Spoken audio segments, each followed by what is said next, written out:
October 4th. That's the last of the red vein sorrel I got from the Morning Sun Herb Farm, and I moved the geranium, the skeleton rose geranium, over to my most recent compost bin. This was a compost bin. I'm hoping it'll do okay here. And this is just since the last time. What I'm pretty sure are peppers. That one's for sure a tomato. These might be tomatoes. I could be wrong.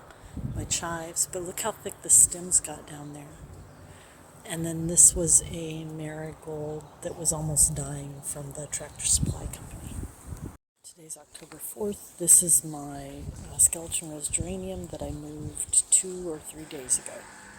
Okay, this is pretty root bound. This is the dwarf red, and it says it's or sunrise red dwarf hummingbird mint. I looked it up online, and the indication is that it's not terribly aggressive. So I'm going to plant it in a pot with holes on the bottom, not huge holes, but holes. And I'm planting it with a purple sprouting broccoli. So we'll see how this goes. Yeah, and it's going to be in this white bucket. This is the one I found on the side of the road on my birthday and went and picked up. Because, that saved me, $5, $7? So those are going to go in together. And I believe I'm going to place them over here, somewhere on the side of I think right there where all that sun is in the morning, and then it'll get afternoon shade. October 4th. I moved this, I don't know if it's the sprouting broccoli or the kale. I think it's sprouting broccoli. But I moved it. This was the black bucket that I had over right next to the tomato box. And I've put it in another black bucket so that I can catch all the compost tea down there. And then it's going to catch the tea from my current compost bin. And I'm going to start where the black buckets I get from Dollar Tree. If I burn holes in the bottoms of them, I'm going to take the handles off. And then I'm going to stack them in another one so I can collect all of that. Because I hate that all this nutritious liquid is going into the ground when I'm not planting anything in the ground. Another black bucket nested with the black bucket, purple sprouting broccoli, and this marjoram is so incredibly root bound. I don't know what's going to happen with it.